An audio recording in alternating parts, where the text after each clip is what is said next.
Have you guys been trying to figure out what to do with these small yellowtail we're catching off the coast? I mean, you know, the 5, 6, 7, 8 pounders. I've got a great idea. I say grill them whole. And if you're interested, you guys are in the right place.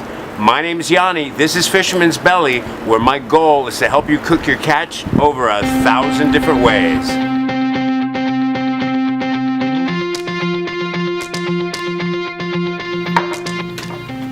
Okay, so the yellowtail has been gutted and gilled, and now I'm going to attack the inside of the body cavity and the inside of the head and clean them out. And what I do is I use kosher salt. I sprinkle a liberal amount of kosher salt all throughout. Then I grab a butter knife and I start attacking that thick bloodline that runs right alongside the spinal column. Just dig all that crap out, and that salt will help you dig all that out. And then, of course, that lining on the inside of the gut cavity, scrape all that crap out of there. It's a little messy, but what are you going to do? Listen, paper towels are going to be your savior. So grab some paper towels and start cleaning with those paper towels. It's a little bit of a mess, but really it's well worth it, because once you clean the gut cavity and the inside of the head, you're going to have a lot of great flavors, and you're not going to have any contamination, or you're not going to have any weird, strange flavors coming through. So just take your time, and it'll work out well. Okay, now doing a thorough job on the head is important. There's lots of little organs and some heavy blood in there.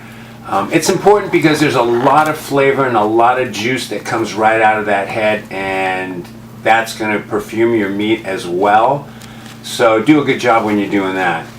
Now, I am going to be stuffing the head and the gut cavity with some herbs and limes, but before we do that, it's time to cut the slits on the sides of the body of the fish. Now, typically you'll do this with every whole fish that you want to cook or bake, and the reason we're doing this is because the meat is thicker in the upper portions of the fish than it is in the belly. And if you don't do this, you'll get an uneven cooking. So you've got to cut slits on both sides of the fish to get an even cook. Otherwise, you'll end up with portions of the fish cooked and portions of the fish not cooked. Now, you do have the option of stuffing the slits with herbs and garlic and salt if you want. But this time I'm choosing not to do that. I'm simply going to lather up the outside of the fish with olive oil. But right now I need to lather up the inside. Once you clean the inside of the fish, lather it up with olive oil and salt and pepper, and that's also going to add a ton of flavor to the inside of the fish and to the overall fish, especially as it's cooking and basting, because those juices are going to drip on the charcoals and they're going to come back up as smoke and reflavor that fish. So I'm liberally salting the inside cavity, that gut cavity, and the head. Remember, that head's got lots of juice and flavor. And now I'm reaching for some herbs straight out of my garden. I'm going to be putting some fresh mint in on the inside. I've got some Greek oregano that I'm growing in my backyard. Really nice, strong, wonderful flavors. And I've got some fresh rosemary. So this is truly a Mediterranean combination of herbs. Oh man. And I've got some lime. I cut a whole lime and just cut it right in half. I'm going to lay it in there. And now, believe it or not, I'm drizzling on some more olive oil. That'll help bring all those essential oils out of those herbs. And I'm going to be sprinkling some salt, which will help sharpen up those flavors. And on top of that, you guys are going to be seeing something you probably have never seen before. I'm going to be closing up my cavity with some toothpicks, and they're going to hold up on the grill. You'll see, just hold on. Anyway, 2 or 3 toothpicks is all I need, and it's fairly simple. But once I close up that cavity, guess what's going to happen? The inside of that cavity is going to steam up. It's going to help cook the inside of the fish, and it's going to help perfume all that meat. Next step, I'm going to pat dry the outside of that yellowtail, and I'm going to make sure and get all that moisture off. And that's the big reason I never put salt on the skin of my fish, because salt brings moisture out, and then you get steaming effect going on and your skin turns out rubbery. Plus, the skin will stick to the grill. So that's why I'm liberally putting lots of olive oil. By the way, I'm putting olive oil on the tail because I love to nibble on the tail after it gets off the grill. But anyway, the only spice I'm going to put on this, no salt of course, is just pepper. And that's all. It's Yellowtail happy time. And why is that? Because I'm just one step closer to feeding my belly. The next thing I need to do is start making my baste. I'm going to squeeze 1 orange and 1 lime, and I'm going to add some salt and pepper, and I'm going to notice the amount of citrus juice I have in there because I'm going to add half of that amount of oil. The ratio is going to be 2 to 1. In other words, 2 parts citrus, 1 part oil. I'm going to mix the oil in slowly and mix it very vigorously so I get complete emulsification.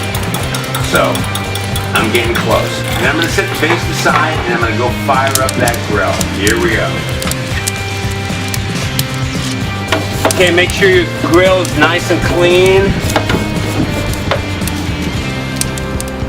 Paper towels with some ordinary vegetable oil. Grapeseed oil here. Not your expensive olive oil. And just wipe your grates nicely up. So this will clean the grates and prevent the skin from sticking. So it's time to put the Yellowtail on. Wow, look at that.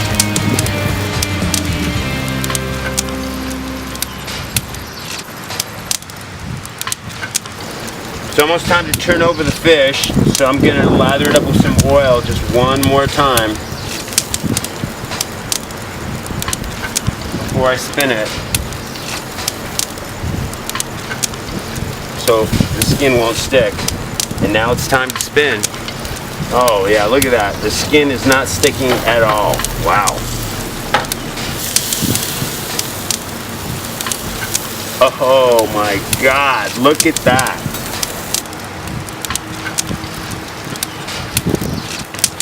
All right, it's basting time. So this baste is going to add flavor and moisture to the meat, but it's also going to flow down on the coals and kick up this smoke and re-flavorize the meat. Oh man, look at that. And then we'll have some leftover baste and we'll pour it on our platter. Oh boy, we're done. Look at that. Oh my God. And look how it slides on the grill. That means there's nothing sticking to the grill. If you just do a little bit of prep work, you won't have any problems with your skin sticking.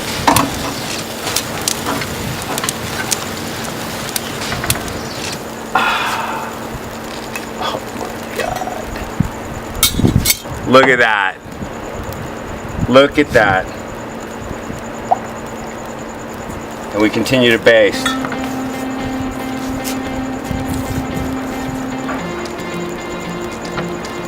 Hell, we'll just pour it.